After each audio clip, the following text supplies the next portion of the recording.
Cápsulas para la vida con el pastor Abner Hurtado. Muchas bendiciones, soy el pastor Abner Elías Hurtado y quiero compartir contigo una palabra maravillosa. Está en el libro de Génesis, capítulo 12, versículo 1 al versículo 4, y dice de la siguiente manera: pero Jehová había dicho a Abraham, vete de tu tierra y de tu parentela y de la casa de tu padre a la tierra que yo te voy a mostrar. Y haré de ti una gran nación y te bendeciré y engrandeceré tu nombre. Y dice la Biblia, bendeciré a los que te bendijeren y a los que maldijeren, maldeciré. Serán benditas en ti todas las familias de la tierra. Y dice la Biblia, y se fue Abraham como Jehová le dijo. Aquí vemos un escenario, como Dios bendice a un hombre. Dios llama a un hombre y le dice, ¿sabe, Abraham? Yo te voy a bendecir, yo te voy a prosperar, yo te voy a sanar, yo te voy a bendecir en todas las áreas de tu vida. Voy a bendecir tu economía, voy a bendecir tu casa, voy a bendecir todo lo que está a tu alrededor.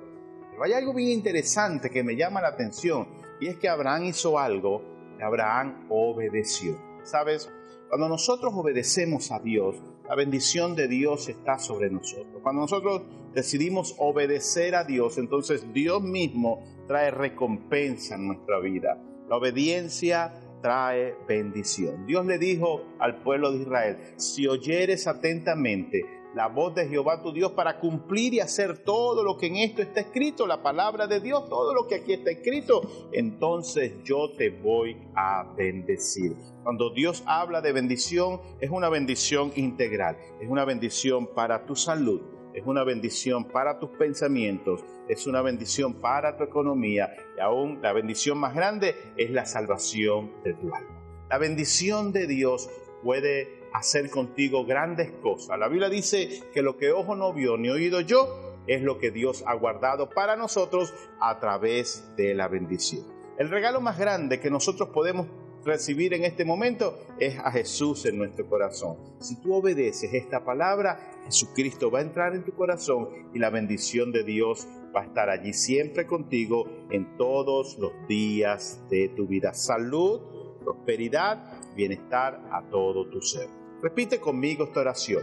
Padre, en el nombre de Cristo, en este momento confieso con mi boca que Jesucristo es el Señor y creo en mi corazón que Dios lo levantó de los muertos. Perdona todos mis pecados e inscribe mi nombre en el libro de la vida. Si hiciste esta oración, la bendición de Dios y la salvación ya está dentro de ti. Bendiciones.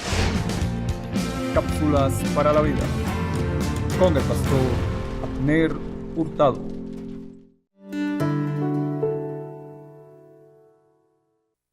Estamos de vuelta a la tierra prometida por la televisión cristiana de Latinoamérica, el canal de la familia feliz. Estamos hablando del tema ¿dónde está tu fe? Una pregunta que hace 2000 años Jesús le hizo a sus discípulos, hoy nos la hace a nosotros. No es fácil tener la fe, pero es necesario. Sin fe es imposible agradar a Dios. El que no tiene fe no agrada a Dios. Es mejor que agrademos a Dios. En una oportunidad, cuando Moisés estaba sacando al pueblo de Egipto, al pueblo de Israel lo estaba sacando de Egipto, Moisés sale de Egipto con su pueblo y llegan al mar y descubren que el ejército de Egipto ha salido a perseguirlos, para matarlos. Entonces está 600,000 hombres reunidos a la orilla del mar y detrás viene el ejército más poderoso de la tierra, el ejército egipcio. Y se encuentra el pueblo ahí asustado porque están entre la espada y la pared, entre el mar y las lanzas de los egipcios. Y Moisés orando, Señor, ayúdanos, Señor, ayúdanos, Señor, ayúdanos, auxílienos. Veamos, clamando a Dios, veamos cuál fue la respuesta que Dios le dio a Moisés en ese momento. Ponme, por favor, Éxodo 14, versículo 15. Éxodo 14, 15 dice la Biblia de la siguiente manera. Entonces Jehová dijo a Moisés, ¿por qué clamas a mí, caramba? Di a los hijos de Israel que marchen. Gracias, director.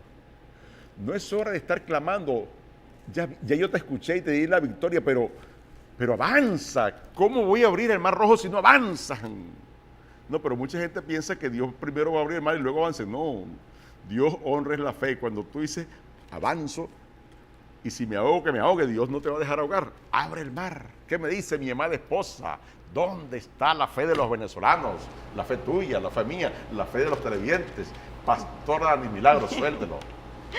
Dios te bendice, esposo amado. Dios bendice a toda Venezuela. Realmente siempre le digo a la gente, y a veces cuando me toca algunas veces soltar pues la palabra por allí, porque fácil es muchas veces predicar, pero qué difícil es vivir. Una cosa es reprender al diablo de lejos y otra cosa es cuando el diablo te viene cerquitica, que lo tienes cara a cara y te toca reprenderlo en el nombre de Jesús.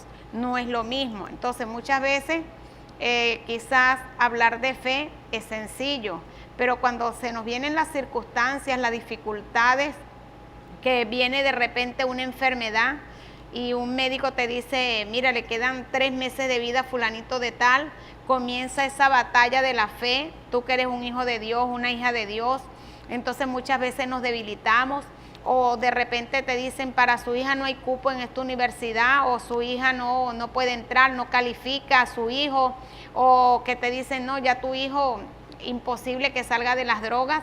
Entonces no es lo mismo uno hablar de fe que vivir las circunstancias en medio de la cual tú y yo tenemos que desarrollar la fe, como le pasó a los discípulos del Señor. Jesús venía en esa barca, se durmió, venía dormido Jesús, quizás Jesús venía entre comillas dormido, pero estaba librando alguna batalla espiritual allí, o también puede ser que estaba muy cansado y se quedó dormido, porque Jesús era de carne y hueso también, era humano, como tú y como yo, y vino de repente esa gran tempestad allí en medio del mar, una tempestad que estaba azotando aquella barca y estaban a punto prácticamente de perecer. Y por supuesto, como les digo, la batalla de la fe es algo tremendo, porque cualquiera puede hablar de fe, pero la cosa es cómo enfrento yo las circunstancias en los momentos difíciles de mi vida. Y los discípulos asustados allí porque creían que la barca se iba a hundir, que iban a perecer, tuvieron que llamar al maestro. Teniendo ellos autoridad, se debilitaron en la fe. Entonces muchas veces a ti y a mí también, como humanos que somos, hay momentos difíciles que nos pasa eso, que nos debilitamos y decimos, no, Dios mío, esto no va a cambiar, esto tal cosa no me van a dar el cupo en la universidad para mi hija, viene tal cosa y no tengo para pagarlo, estoy alquilada en esta casa, me están corriendo, no tengo para pagar el alquiler, y tantas cosas que nos pueden suceder a nosotros en nuestra vida diaria y que diariamente usted y yo tenemos que luchar. Si le creemos a Dios, tenemos que tener esa fe inquebrantable, que nada nos mueva de creerle al Señor, que seamos, como dice la palabra, como ese monte, como el monte de los olivos que está alrededor de Jerusalén, que nada lo mueve, nada, porque permanece firme allí. Entonces, que ninguna circunstancia, por más difícil que sea en nuestras vidas, nos debilite, nos quite la fe. Pero ¿cómo hago yo para poder permanecer en fe? Quizás estará usted preguntando, ¿cómo hago, pastor? ¿Cómo hago, pastora? Bueno, hay que tener una vida realmente de conexión con el Rey de Reyes y Señor de Señores. Hay que vivir conectado con Dios. Hay que hablar con Dios cualquier circunstancia de nuestra vida. ¿Qué hago? ¿Qué decisión tomo? Dirígeme, Señor, por más difícil que sea la situación que tú y yo estemos viviendo, tenemos que consultar al Maestro. Y si acaso consideramos que no nos está oyendo, hacer como hicieron los discípulos. ¿Qué hicieron los discípulos? Fueron y despertaron al Maestro. Despiértate que perecemos. Bueno, Señor, perezco, ayúdame. Necesito tu respaldo.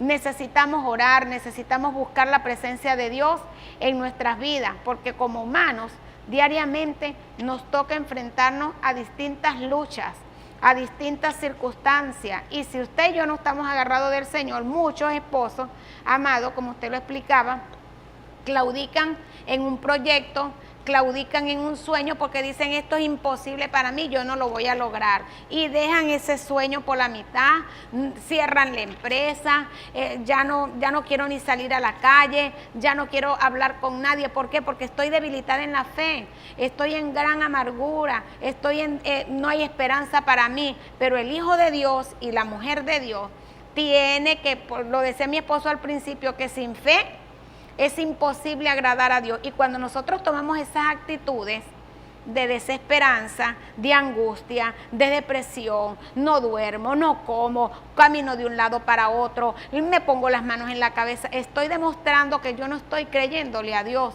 Estoy demostrando que Dios no puede hacer un milagro por mí. Estoy demostrando que Dios es muy pequeño para el problema que yo tengo. O sea, que Dios no puede hacer nada para mí, por mí ni por la situación que estoy viviendo. Entonces, no le estás agradando a Dios, entonces te estás convirtiendo en la otra cara de la moneda. Los impíos, estás haciendo un impío, pues no le estás creyendo a Dios. Y entonces, a lo que le estás temiendo, eso te puede venir a tu vida. Entonces, no, la idea de todo esto es permanecer firme, porque quizás la fe justamente es creer lo que no estás viendo, pero provocar que lo que no estás viendo en lo físico se haga realidad, pueda ser tangible. ¿Y qué lo puede hacer? Tu fe. Tu fe. Quizás usted está diciendo, pero es que tengo esta realidad, sí. La fe no niega la realidad que tú estás viviendo, no niega que tienes un problema, pero la fe sí cambia ese problema, porque estás teniendo fe de que Dios puede obrar en esa situación, que Dios puede obrar en esa enfermedad, que Dios puede obrar en tu finanza, que Dios puede obrar en la vida de tu familia, que Dios puede obrar en ese hijo que tienes preso, en esa hija rebelde, en esa hija que ha agarrado un mal camino, qué sé yo, cuántas cosas que Dios puede obrar en tu matrimonio, en la vida de tu esposa, en la vida de tu esposo, ¿entiendes? Entonces eso es fe. Ver con los ojos espirituales lo que no está hecho en lo físico. Entonces mi fe provoca que haya un cambio en el mundo físico, esposo. En una oportunidad, esposa, a Jesús lo abordó un oficial romano. Y Jesús, dice la Biblia, que se maravilló de la fe de aquel tipo. Días antes, o en otra ocasión, Jesús se asombró por la incredulidad de los habitantes de Nazaret. Se asombró. Pero dice la Biblia que con aquel capitán romano Jesús se maravilló porque tenía mucha fe, y eso que era extranjero. Tú y yo, con nuestra actitud, ¿estamos asombrando a Jesús o lo estamos maravillando? Jesús lo asombra la incredulidad y lo maravilla la fe. Lee la Biblia. Cuando Jesús fue a Nazaret se asombró porque la gente era muy incrédula. Ver para creer, no tengo, no puedo. Pero aquel oficial romano lo maravilló, le sacó una sorpresa, una sonrisa a Jesús, lo maravilló, lo hizo maravillarse porque tenía una fe determinante. Vamos a analizar esto y con esto cerramos el próximo segmento para terminar nuestro programa. Una pausa y ya regresamos.